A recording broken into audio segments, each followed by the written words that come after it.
గుట్టలో ఉండే నీమ్స్ హాస్పిటల్కి వచ్చింది అనమాట. ఇక్కడ వచ్చేసి ఎంట్రన్స్ లోనే మనకు ఈ రోబో ఉందన్నమాట. చూస్తున్నారు కదా, ఈ రోబో మనకు ఏ ఇన్ఫర్మేషన్ కావాలన్నా కూడా మనకు రోబో ఇస్తుంది. చూడండి, ఇట్లా మనము ఈ రోబో దగ్గర ఇక్కడ 2 కాళ్ళ గుర్తు పెట్టినారు. ఇక్కడ వచ్చేసి మనం నిలబడి ఈ రోబోని చూస్తున్నారు కదా, మనం అన్నంగానే ఏ విధంగా సహాయపడగలను చూడండి ఇట్లా అడుగుతుంది అనమాట. అప్పుడు మనం ఇట్లా ఎదురుగ్గా నిలబడి మనం ఈ రోబో వచ్చేసి 3 లాంగ్వేజెస్ లో చెప్తుంది అనమాట. మనకి క్షణం వేచి ఉండండి, నేను మీకోసం సమాచారం చూస్తున్నాను. ఇప్పుడు మనకు ఏది కావాలన్నా ఇన్ఫర్మేషన్ ఇస్తుంది అనమాట. మీరు ఇంకాస్త వివరంగా చెప్పగలరా? నేను మీకు సహాయం.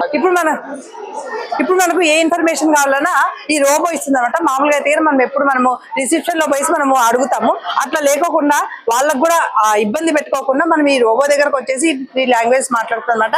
మనకు అంటే తెలుగు, హిందీ, ఇంగ్లీష్ 3 అనమాట. మనకు ఏది ఓపీకి పోవాలన్నా, అంటే డాక్టర్ దగ్గర పోవాలన్నా, ఏ ఫ్లోర్ కి పోవాలన్నా, మనకి ఏ సమాచారం కావాలన్నా ఇది మనకు కరెక్ట్ గా ఇస్తుంది అనమాట.